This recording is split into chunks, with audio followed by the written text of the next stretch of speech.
travelers, it's Cecily with Traveling North, and today I wanted to talk about what it means to actually work with a travel agent. So generally when I get a request for a Disney vacation, I'm a family of 2 adults and 2 kids. We want to go to Disney in July of this year.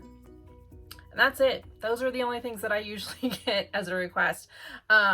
Sometimes if it's kind of last minute, I'll get a, is this even possible? But really aside from that, I rarely get requests that are like the perfect request where it's like, these dates, this is where we want to stay, this is the tickets that we want, we already have our flights booked. Like, that doesn't happen in reality. So it does take a little bit of a informal interview, if you will, to talk about just what are the things that you want to do with your Disney vacation, what dates are you actually looking at, do you want to stay on property, off property, what's a good price point for you, do you want to include the dining plan, what level of tickets do you want, just things like that. So the first thing we want to narrow down is dates. So a lot of people always ask, well, when's a good time to go? Well, it used to be a really good time to go was in September as school was starting back up, and in January when school was starting back up. And I think a lot of people have figured out that September isn't quite as empty as it used to be. I know the past couple times that I've gone in September, it's still been pretty busy even past Labor Day. And just because there are so many things going on in that fall time frame, you've got food and wine at Epcot, you've got the Halloween party, there's usually a marathon thrown in there somewhere, so there's just a lot of other stuff that's bringing in more crowds. That is also something to take into consideration if you are planning on going to Magic Kingdom on, say, New Year's Eve. When it hits capacity, you might not even be able to get into the park. So if that was really your goal of being in Magic Kingdom on New Year's Eve, that's really something that you're going to have to consider before booking your trip, because I don't want you to be disappointed if you're not even allowed to get into the park because you got there later and they've already hit capacity. So next we want to talk about hotels. There's so many hotels on property, and of course there's the discussion about, do you want to be on property or off property? There are perks to staying on property, but if you're planning on doing something else like going to Universal or the beach, there are some benefits to staying off property or staying somewhere in between and getting a rental car. It just depends on what you want to do with your itinerary. When I have clients asking about hotels, especially on property, then I want to talk about, what do you want to be able to do? Are you going to be able to spend some time at the hotel, or do you just want to spend all of your time in the parks? Especially like, say, if you want to stay at Animal Kingdom Lodge, which is a beautiful resort, but you'd be spending a lot more time riding the buses or driving to get to those other parks. And if you want to be spending a lot of time in the different theme parks, you don't want to necessarily be spending half of your day on buses, right? So that's one thing to consider. And then of course, the pools. Pools are always a super important thing for families, right? I know it was for me growing up as a kid. I loved getting in the pool and I could spend all day in the pool. So with that, I like to bring up some of the perks of, say, Art of Animation, which has one of the best pools on property, or some of the other places that might not have a big pool, but if you don't care about a pool, then maybe that's a better place to stay at. It just depends on what you want to be doing with your time. Do you want to be spending more time at your resort, kind of relaxing, doing things around there, doing activities that are close by, or do you want to be in the parks as much as possible? So the next thing to talk about is transportation. If you are staying on Disney property, one of the perks is being able to book the Magical Express, which is their bus system that takes you from the Orlando International Airport straight to your hotel. The other benefit of using Magical Express is that they will take your luggage directly from the airport to your hotel, and you never even have to touch it. You can just go straight to the parks now. You don't even have to do check-in anymore. You can check in with your Magic Band and through the My Disney Experience app. You don't even have to go to a check-in desk anymore. So it makes it super, super simple and seamless to just have your bag sent straight to your room, and you can already be in the parks and enjoying your time there and not having to worry about where your luggage is. You don't have to drag it with you. If you read my blog post about when Disney transportation fails you, the first time I went to Disney, I knew nothing about luggage service and how they would actually transfer your luggage from one resort to the other. And it is a nightmare dragging your luggage on a bus from one resort to a park and then back to another hotel. Trust me, you don't want to do it. Disney will take care of it for you. It's so much easier that way. The other thing I will mention about Disney transportation is there are a lot of different forms with it, especially with the Skyliner opening up. If you're staying at a boardwalk property or if you're staying at a monorail resort, there's some other perks to staying at those resorts versus staying at, say, a value resort where your only option now is the Skyliner or the bus. You don't have the monorail or a boat option, or even walking. I personally really like staying at the boardwalk resorts because I can walk between Epcot and Hollywood Studios, and then I only have to take a bus to Animal Kingdom because there are other options taking the monorail from Epcot to Magic Kingdom. There's so many different ways to get around Disney.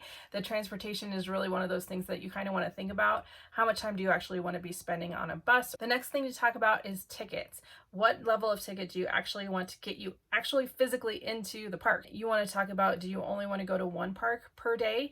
Do you want to be able to have the park hopper where you can go into all of the theme parks on any given day?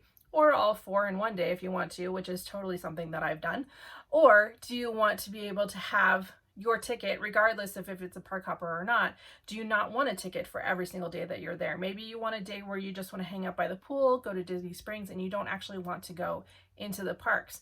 So there's a lot of different options that you can do with Disney tickets. And then, of course, if you're talking about going to, say, Universal or SeaWorld or some other thing that also requires tickets, then we can add those as well. Another thing to consider is the Disney dining plan. There are different levels of the Disney dining plan, and it really depends on how much dining you actually want to do. Do you want to do a lot of signature dining? Do you want to do a lot of character breakfast? There are a lot of different options. They just added a whole other level to their dining plan. So sometimes the dining plan can be absolutely worth it, sometimes not so much. It just depends on what you want to do. Do you want to be making food in your room just to save on cost? That's an option as well. And then the last component as far as booking in your initial booking is flights. I have a lot of clients that actually like to book flights on their own. They like to use either rewards points or they have a credit from a trip that they didn't get to go on previously, whatever the case may be. They do have the option of booking on their own, or I can include that in a Disney vacation. Once your flights are booked, then we add that to your Magical Express reservation so that Disney knows when you're going to be arriving on property. So we set that up so then they will have those tags sent to you. You can put it on your luggage. Your luggage is already taken care of, and then the Magical Express is waiting for you when you get to the airport, and it will take you straight to your hotel. Another big component, and it's definitely one that I love talking about, is Disney dining. So advanced dining reservations are available 180 days before your first day on property. And this is something that I provide as a service as a travel agent, so that I'm the one up at 6 a.m. booking those really hard to get dining reservations for you. And of course, we can always cancel them later, but I do always tell my clients, if there's something that you absolutely want to eat at, like Be Our Guest or Cinderella's Royal Table, one of those reservations that's really hard to find, let me go ahead and book it for you at that 180-day mark, so then we know that you have it. We can always cancel it later, but it's better to have it booked and have it in your itinerary and ready to go, so that you're not disappointed when it's 2 weeks out and we can't get you that hard to get reservation. And then also when you're on property, you know that your dining is all taken care of, especially if you have a Disney dining plan. It just makes it basically like an all-inclusive, where you've got your food taken care of, your tickets taken care of, your hotel taken care of. We've packaged that all together for you. Another perk of staying on Disney property is that you can book Fastpasses 60 days out. So this is another service that I provide where I am up at midnight or whenever the release date is for Fastpasses for that first day of your travel. Fastpasses are very important. It works very different than it does at Disneyland. I do have a lot of clients that like to go to Disneyland, and so I try to explain to them that it is slightly different at Disney World because you can book 60 days out. You don't have to do it the day of. You don't have to deal with paper Fastpasses. It's all either done through the My Disney Experience app or through the website up to 60 days before you arrive. Another service that I provide, and is honestly my favorite thing to do, is itinerary building. So I know a lot of people will know we have your dining reservations booked, we have your fast passes booked, we have your hotel set, we have your Magical Express ready to go. But once you actually get there, what are you going to do and how do all of those components work together? So what I like to do, and I leave this up to the client if they want me to do this or not, is that I will actually look at crowd calendars. I will look at what the other events that are going on, such as maybe there's a marathon going on, maybe there's a private event where one of the parks is closing early, maybe there's a Halloween party or Food and Wine, another festival going on at Epcot.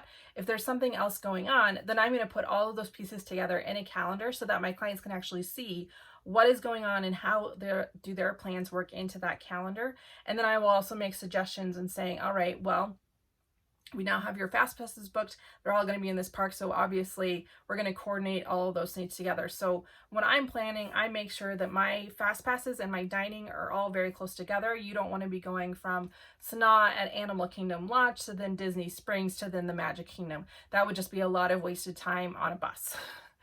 So a lot of what I like to do is building these itineraries where it makes sense so that you're not spending a lot of your time in transportation. You're actually enjoying the parks, enjoying your stay at the hotel, you're shopping at Disney Springs, you're going to a water park, whatever the case may be. Since I like to use all of my expertise and knowledge and my experience at Disney World to help you out, especially for people that have never been to Disney World before and they don't understand how big it is. It's 4 parks, 2 water parks, and a shopping area, plus all of the resorts.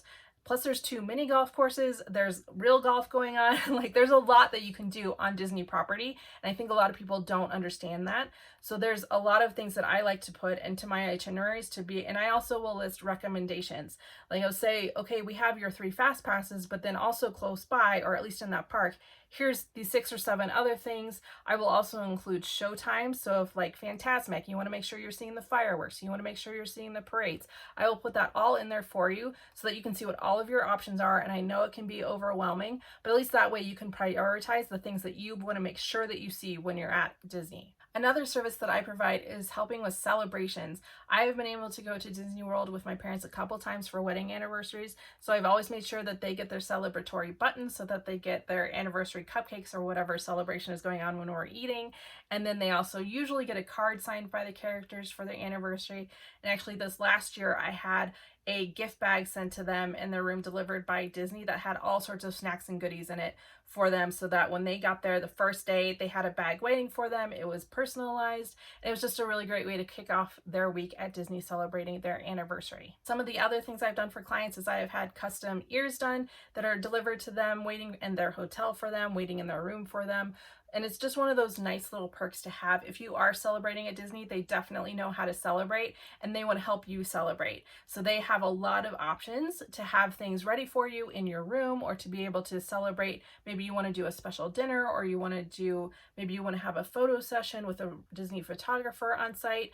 So if there's anything that you're celebrating while you're at Disney, I will make sure that Disney knows about it and they will celebrate you more than you ever could have imagined.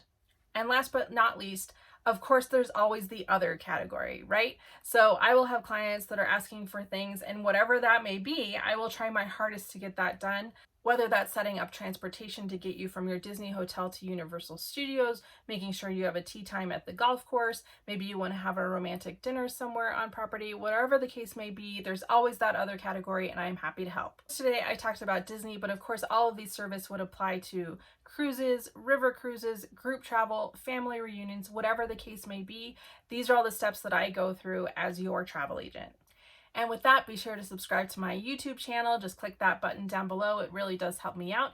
You can email me at bookit@travelingnorthagency.com. So you can always check out my website, travelingnorthagency.com, where you can find travel inspiration, my blog, as well as small businesses I support, which includes referral links and discount codes. And of course, you can find me on all the social media, Facebook, Instagram, Twitter, and LinkedIn.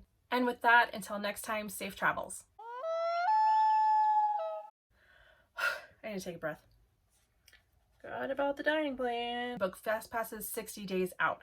Why do I cannot say FAs right. I will say it's like saying Fantasyland. I don't know why.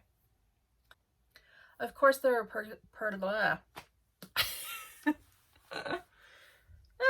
I don't know where I'm going with this.